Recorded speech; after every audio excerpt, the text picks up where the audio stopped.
Hello friends, कैसे हो आप लोग। तो फ्रेंड्स अभी मैंने एक वीडियो अपलोड करी थी जिसमें मैंने आपको ये दिखाया था कि देखो मतलब कितना पानी था इस कमरे के अंदर फ्रेंड्स। ठीक है, देखो कितना पानी था, बहुत सारा पानी था फ्रेंड्स, हद से ज़्यादा पानी था।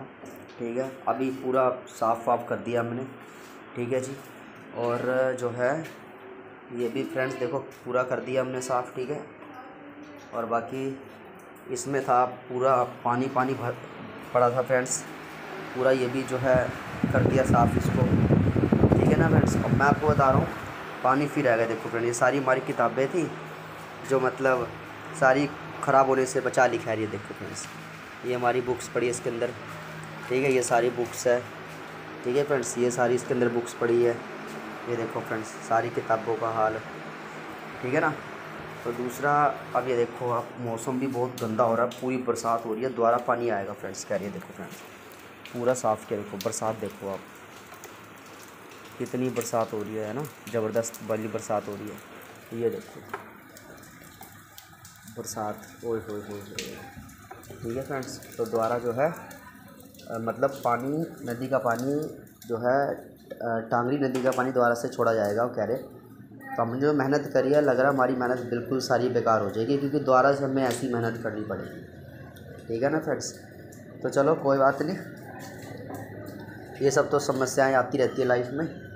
तो अभी फ्रेंड्स आपको जो आज हम टाइम ना वेस्ट करते हुए आपको नेक्स्ट क्लास में लेके जाते हैं। नेक्स्ट क्लास एक और देख लीजिए है कौन सी, मैं दिखाता हूँ फ्रेंड्स। ठीक है, तो ये देखिए फ्रेंड, टाइम को ना वेस्ट करते हुए पहले तो आपको दिखाता हूँ क्या करेंगे आज हम। तो फ्रेंड्स आज हम करेंगे, जो टॉपिक करेंगे वो फ्रेंड्स मैंने आपको पढ़ाना है हिंदी। ठीक है फ्रेंड्स, और ये Hindi basically friends Haryana staff selection commission में जो हिंदी पूछी जाती है ना, ये उसी रिगार्डिंग सारा हिंदी का क्लास बनेगा। ये सारे इंपॉर्टेंट क्वेश्चन है फ्रेंड्स, आप एक भी देख लीजिए। जो भी क्वेश्चन मैं आपको दिखा रहा हूँ, जैसे ये हरियाणा पुलिस कांस्टेबल में आया हुआ है, ग्राम पंचायत में, हरियाणा फील्ड इंस्पेक्टर में, हरियाणा फील्ड इंस्पेक्टर में, HSC PGT 216, मतलब जो भी क्वेश्चन कराऊंगा ना वो सारे प्रीवियस ईयर ही हैं। तो आप ये तो भैया मतलब आप तो ये मान के ना चलो कि ये क्वेश्चन जो है नहीं आएंगे, क्योंकि आपको पता है कि क्वेश्चन वही आते हैं जो प्रीवियस ईयर पेपर में होते हैं।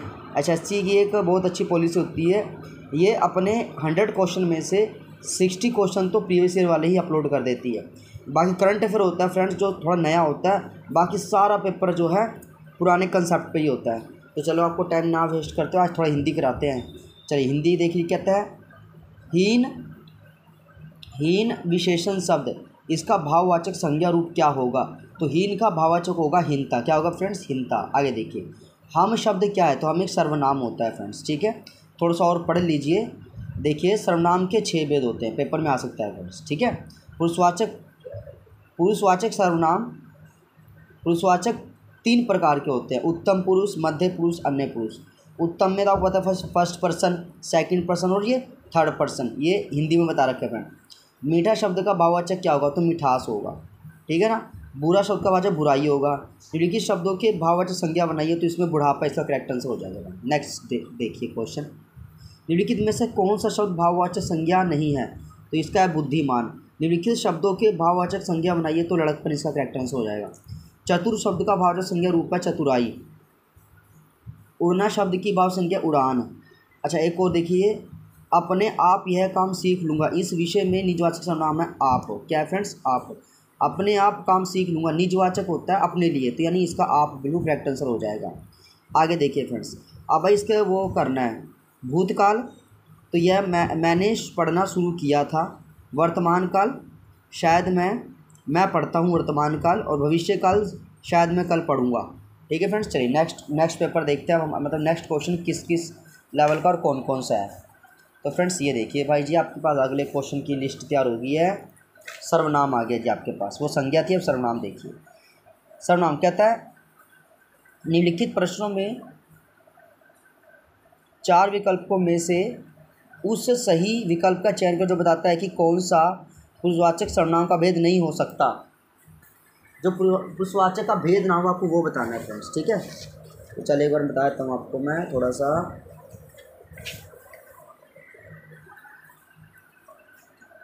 देखिए फ्रेंड्स, तो ये आपके पास क्या है, भाई अन्य पुरुष होता है, मध्य होता है, उत्तम पुरुष होता है, अति उत्तम। देखो फ्रेंड्स ये तो कंफ्यूज करने के लिखा हुआ है, गलत हो जाएगा, इसका ऐसा कोई नहीं होता। तीस शब्द का प्रयोग मध्यम पुरुष अन्य पुरुष के साथ आदर दिखाने के लिए होता है, तो आप इसका करेक्ट आंसर हो जाएगा फ्रेंड्स। सर्वनाम के कारक रूप केवल साथ ही होते हैं, डैश कारक रूप नहीं होता, संबोधन इसका करेक्ट आंसर है। सर्वनाम के कारक रूप केवल साथ ही होते हैं, डैश का कारक रूप नहीं होता, कर्ता ने कर्म को करण से संप्रदान के लिए, इसका फ्रेंड्स ऑप्शन है संबोधन नहीं होता। वैसे तो फ्रेंड्स देखिए संबोधन मिला के तो 8 बन जाते हैं, संबोधन को नहीं माना जाता फ्रेंड्स। जो शब्द संज्ञा के स्थान पर प्रयुक्त किए जाते हैं उन्हें क्या कहते हैं, तो इसका सर्वनाम इसका करेक्ट आंसर हो जाएगा। जिन शब्दों का प्रयोग बोलने वाला सुनने वाले के लिए करता है तो ये मध्यम पुरुष का करेक्ट आंसर है। टोपी उछालना मुहावरे का अर्थ है ये अपमान करना। संज्ञाओं के समान सर्वनाम में वचन और कारक है, डैश पर किस कारण इसका रूप नहीं बदलता, लिंग इसका करेक्ट आंसर हो जाएगा फ्रेंड्स। नेक्स्ट देखिए, विशेषण के साथ विशेषण का प्रयोग डैश दो प्रकार से होता है। सार्वनामिक विशेषण को डैश विशेषण भी कहा जाता है, संकेतवाचक विशेषण कहा जाता है। निम्नलिखित शब्दों में कौन सा शब्द उत्तमावस्था उदाहरण है, तो सबसे अच्छा इसका करेक्ट आंसर हो जाएगा फ्रेंड। पाओ, आधा, पौना, सवा, ये सब क्या है, तो ये है अपूर्णांक बोधक विशेषण। क्या है फ्रेंड्स, ये अपूर्णांक बोधक विशेषण। पाओ, आधा, पौना, सवा, ये सब मूलावस्था, उत्तरावस्था, उत्तमावस्था किसके अंत में आते हैं, तो ये विशेषण इसका करेक्ट आंसर है। विशेषण के किस अवस्था में किसी व्यक्ति, वस्तु अथवा स्थिति की विशेषता बताने वाले सामान्य कथन में शब्द अपने मूल का प्रयोग किए जाते हैं, इनमें डैश प्रकार की तुलना नहीं की जाती, इसका मूल अवस्था। देखिए फ्रेंड्स यहाँ से तो ये लिखा ना अपने मूल रूप में प्रयोग किए जाते हैं, तो इसका आंसर मूल अवस्था बिल्कुल करेक्ट आंसर होगा फ्रेंड्स। नेक्स्ट देखिए क्या है, डैश विशेषण के आगे ओ जोड़ने से समुदाय विशेषण बनता है, तो यह पूर्णांक बोधक इसका करेक्ट आंसर हो जाएगा। संख्यावाचक विशेषण के कितने भेद होते हैं, तो इसका 2 इसका करेक्ट आंसर हो जाएगा फ्रेंड्स। चलिए नेक्स्ट करिए,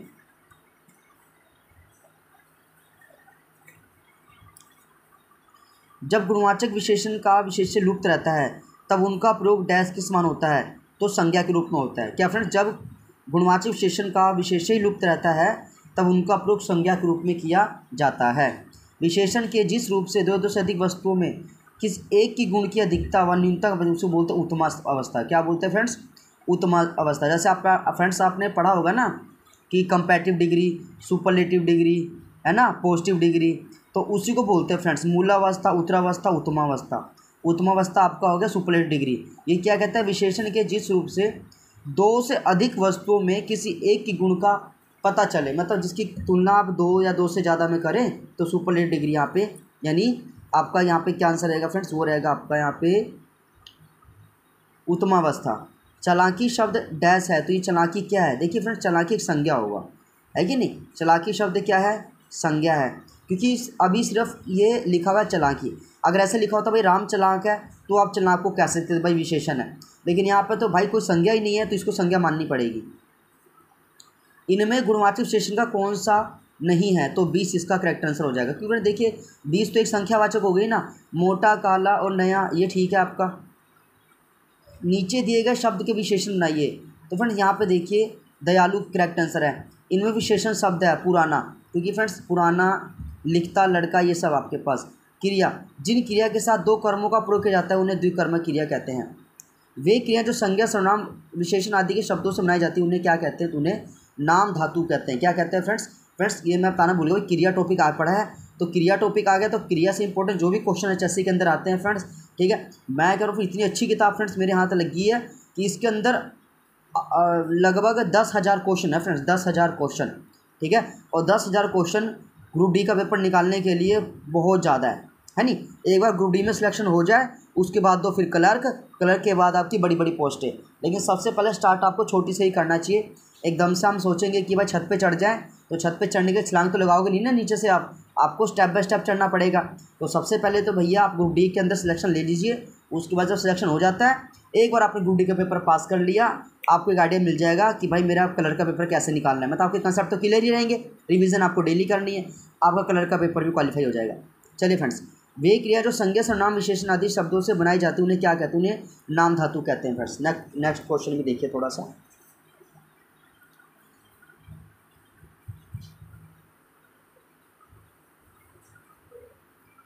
देखिए फ्रेंड्स, क्वेश्चन है जानना, भूलना, खोना आदि कुछ सकर्मक क्रियाएं बहुधा किस वाच्य में नहीं आ सकती? तो ये कर्म में नहीं आ सकती। जानना, भूलना, खोना, ठीक है फ्रेंड्स, ये कर्म में नहीं आ सकती फ्रेंड्स, क्योंकि देखिए फ्रेंड्स ये तो एक क्रिया है ना, क्रिया का कर्म से संबंध होता है, लेकिन क्रिया कर्म की जगह तो नहीं आ सकती ना फ्रेंड्स। कर्म अलग है, क्रिया अलग है ना। तो जानना, भूलना, खोना ये तो एक क्रिया हो गई, है ना। कर्म तो होता है कोई वस्तु, जैसे राम पुस्तक पढ़ता है, पुस्तक कर्म हो गया। राम क्या है फिर आपका? राम संज्ञा हो गया, है ना। और पढ़ना क्या है? वो क्रिया हो गई। इस वजह से आपको पता लगाना होता है। डैश क्रिया से आज्ञा, उपदेश, निषेध आदि का बोध होता है, तो आज्ञार्थ इसका करेक्ट आंसर हो जाएगा। जो क्रिया कर्ता द्वारा स्वयं न करके किसी अन्य व्यक्ति से करवाया जाए उसे बोलते हैं प्रेरणार्थक क्रिया। क्या बोलते हैं फ्रेंड?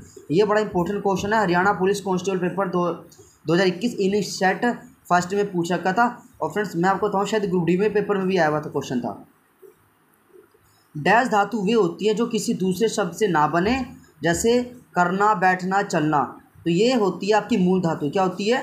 मूल अवस्था, मूल धातु होती है। जैसे करना, बैठना, उठना, ठीक है फ्रेंड, चलना, घूमना, फिरना, बोलना, तो ये क्या है? ये आपके पास पॉजिटिव डिग्री है, मूल अवस्था है फ्रेंड्स। ठीक है, चलिए आगे और समझिए थोड़ा सा।